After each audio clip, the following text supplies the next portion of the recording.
Bonjour à tous, je vais vous parler dans une série de vidéos de Sword and Sorcery. Donc un Kickstarter que l'on est en train de recevoir, que les backers reçoivent depuis environ 2 semaines. Donc c'est un jeu édité par Ares Game. Les auteurs sont Simone Romano et Nunzio Surace. J'espère que je prononce bien. Ce sont les auteurs de Galaxy Defenders. Et donc c'est ce jeu, Galaxy Defenders, qui m'a donné envie de pledger à l'époque. J'aime beaucoup Galaxy Defenders, d'ailleurs j'ai complété au fur et à mesure du temps le jeu avec ses extensions. Très bon jeu, full coopératif, touffu, très bonne intelligence artificielle.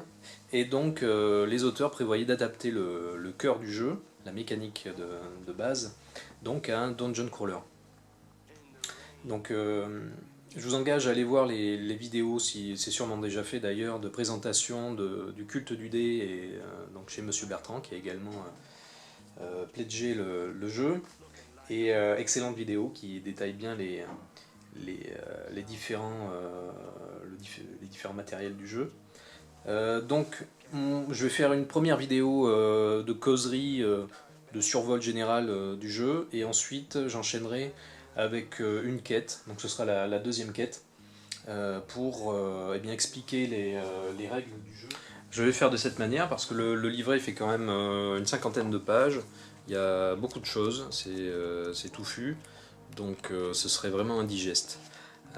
Donc on va prendre les règles les unes après les autres au fur et à mesure de la partie. Donc évidemment ça va sûrement spoiler quelques surprises de la quête, parce que je vais faire la deuxième quête, je ne ferai pas le prologue, je vais faire la deuxième quête. Il y a 7 quêtes dans l'acte numéro 1, donc, qui est présent dans la boîte de base. Donc je ferai la deuxième quête. Donc attention, attention potentiellement spoil. Voilà. Donc le Kickstarter se compose d'une grosse boîte, la boîte principale, hein. Donc c'est la boîte de Kickstarter. Donc la boîte qui sera vendue dans le commerce sera une boîte un peu plus petite. J'essaierai de faire une vidéo pour vous montrer de quoi sera composée exactement cette boîte quand on le retrouvera dans le commerce. Ensuite, une boîte d'extension sur des dragons, donc Vasterior's Lair, et une petite boîte, une plus petite boîte, mais bien remplie avec tous les stretch goals qui ont été débloqués.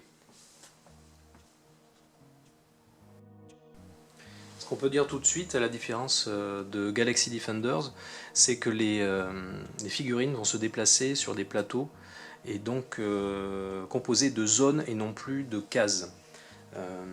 Donc vous voyez que les zones sont délimitées par des éléments de décor, c'est intéressant, on n'a pas soit de pointillés ou de liserés un peu artificiels. Là c'est quand même assez bien foutu. Notamment sur cette huile, on le voit bien, on voit bien les délimitations de zones, et ce sont des éléments de décor.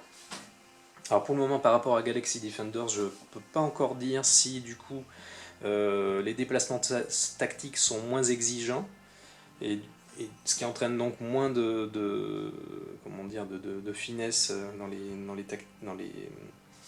les stratégies de déplacement des figurines. En tout cas, l'AI des monstres est assez fine et peut-être plus riche que celle de Galaxy Defenders. Bon, encore à voir, parce que c'est vrai que les extensions de Galaxy Defenders ont apporté tellement de choses.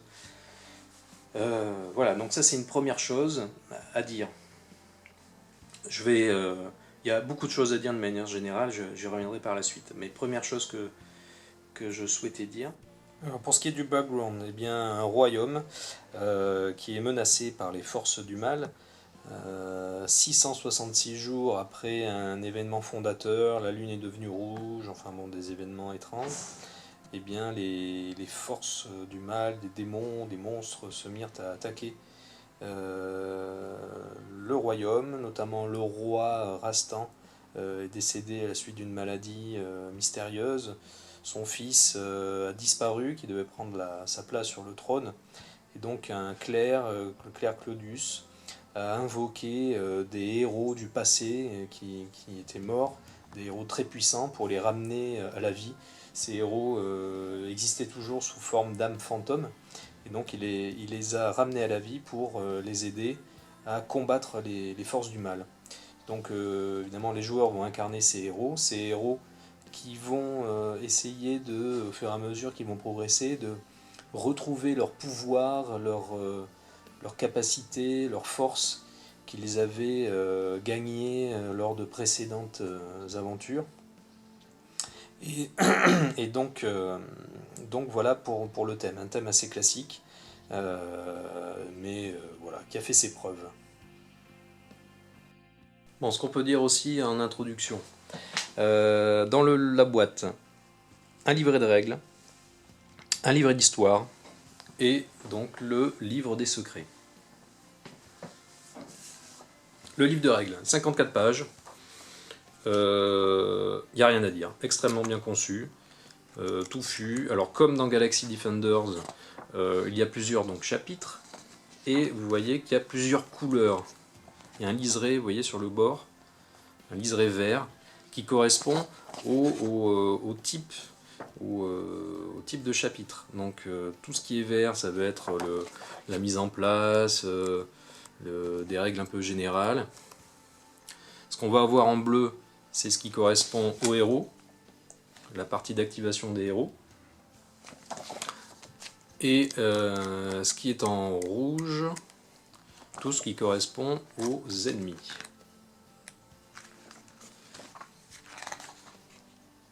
Voilà, donc ça c'est une idée simple mais très efficace. Ensuite la mise en page est très bien faite. Bon, de toute façon le livret est consultable sur le site d'Ares Game, donc je vous mettrai le lien dans la vidéo, je vous engage à le télécharger si ça vous intéresse. Un livret de règles très bien fait, un modèle du genre. Si seulement Conan avait pu nous sortir un livre de règles de cette qualité en première version, enfin bon, on va pas épiloguer. Un livret d'histoire. Donc là, on va avoir le descriptif de mise en place de toutes les quêtes. Comment on joue en mode standalone et comment on joue en mode campagne. Donc voilà, vous avez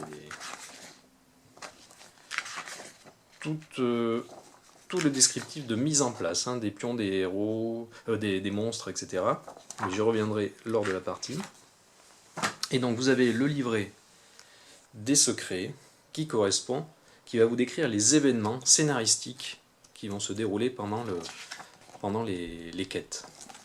Donc évidemment, un livret à ne pas lire en détail pour ne pas se spoiler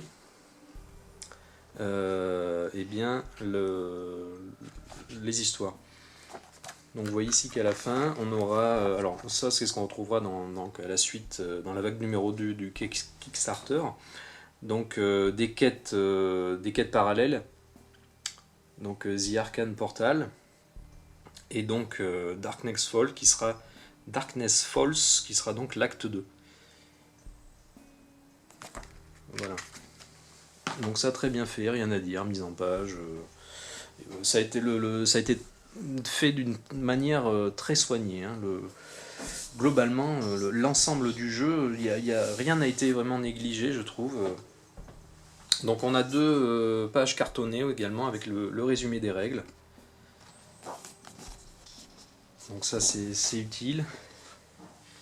Et on a aussi un papier cartonné qui décrit l'ensemble des composants du Kickstarter. Voilà. Ce que je voulais dire quand même, c'est que on est dans certes, comme vous avez pu l'entendre dire dans la vidéo du culte du dé, certes on est dans du classique, voire du classique classieux quand même.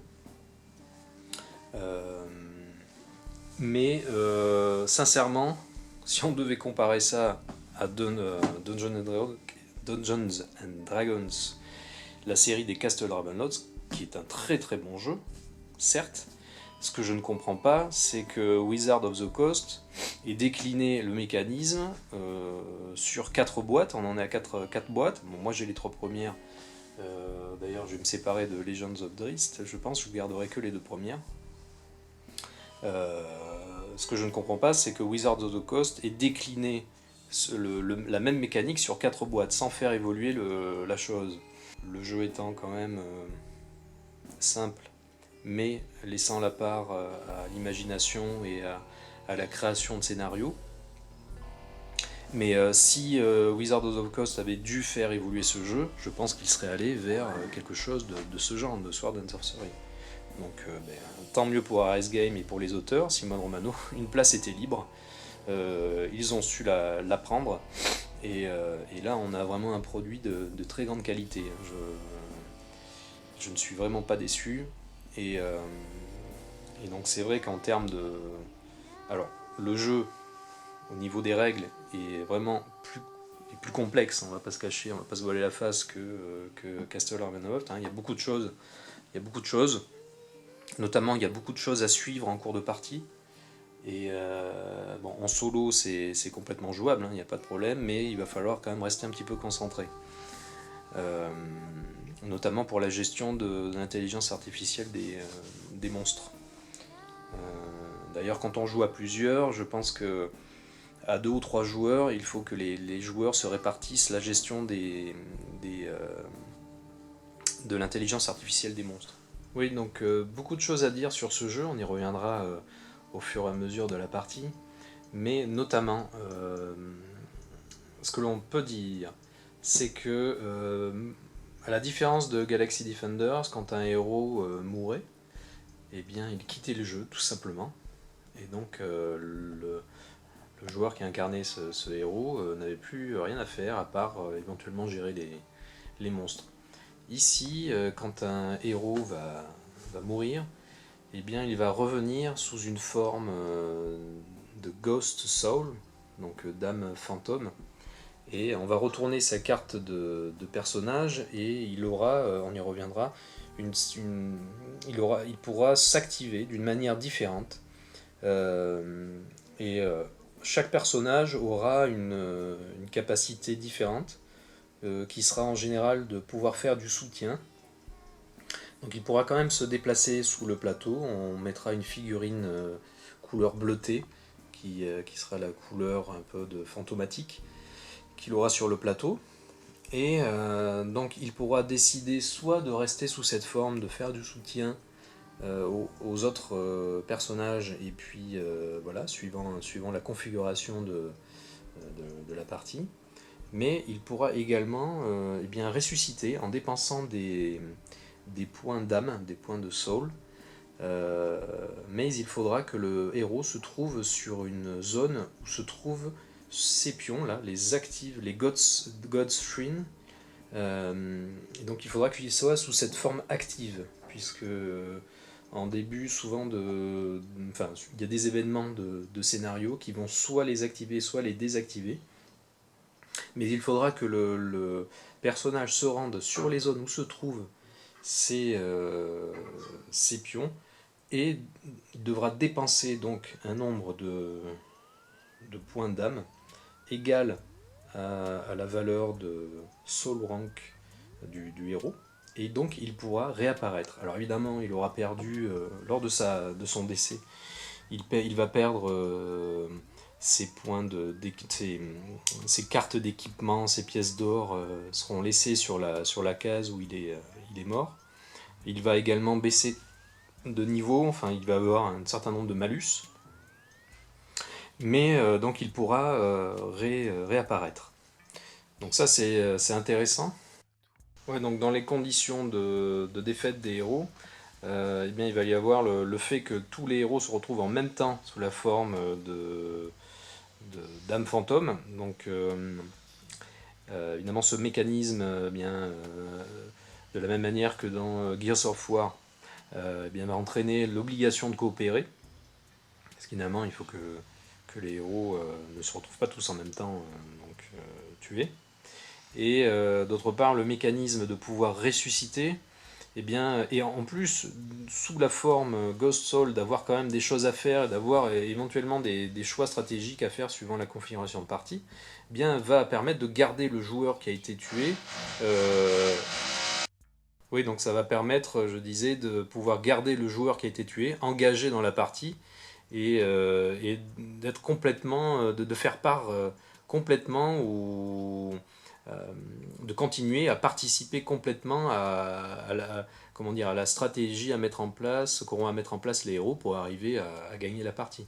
Donc ça, je trouve que c'est intéressant. C'est deux mécanismes simples qui sont vraiment bienvenus. Voilà. Parce que je voulais dire, il y a beaucoup de choses à dire, mais on y reviendra lors de la partie. Que l'on me débarque à l'est des cieux.